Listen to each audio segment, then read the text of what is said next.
প্রথম কোয়ালিফায়ারে হেরে আগামীকাল বাঁচা মরার লড়াইয়ে ফাইনাল নিশ্চিত করতে শক্তিশালী একাদশ নিয়ে মাঠে নামবে চিটাগং কিংস। আগের ম্যাচে হারলেও বেশ ছন্দে আছে দলটি, তবুও ফাইনাল ম্যাচের জন্য এক পরিবর্তন আসতে পারে কিংসের একাদশে। ফাইনাল ম্যাচ নিশ্চিত করতে আগামীকাল খুলনার বিপক্ষে ম্যাচে চিটাগং কিংসের সম্ভাব্য একাদশ ও ম্যাচ নিয়ে বিস্তারিত থাকছে প্রতিবেদনে। চিটাগং দলে আসরের শুরুতে সাইন করেছিলেন মঈন আলী, সাকিব আল হাসান ও অ্যাঞ্জেলো ম্যাথিউস।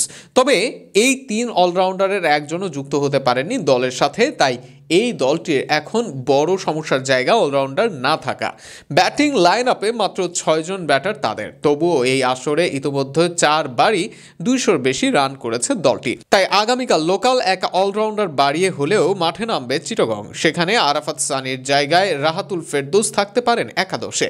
এছাড়াও বিপিএল জুড়ে চিটাগংয়ের সমস্যায় ছিল ওপেনার নিয়ে, তবে সঠিক সময়ে নিজেদের সেরা জুটি খুঁজে পেয়েছে তারা। সেখানে দেশি ওপেনার তরুণ ইমনের সাথে ফরেন তরুণ নাফিকে আগামীকাল ওপেনিংয়ে দেখা যাবে।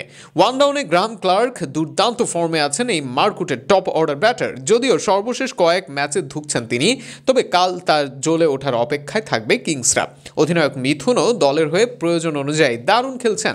4 নম্বরে ব্যাট করবেন তিনি। গত ম্যাচের ভুল এই ম্যাচে করতে চাইবেন না এই অভিজ্ঞ ক্রিকেটার। ফিনিশিংয়ের দায়িত্বে থাকবেন শামীম পাটোয়ারি। চলতি বিপিএলে প্রায় 200-র কাছাকাছি স্ট্রাইক রেটে ব্যাটিং করেছেন তিনি। গত ম্যাচেও বাজিমাত করেছেন তিনি।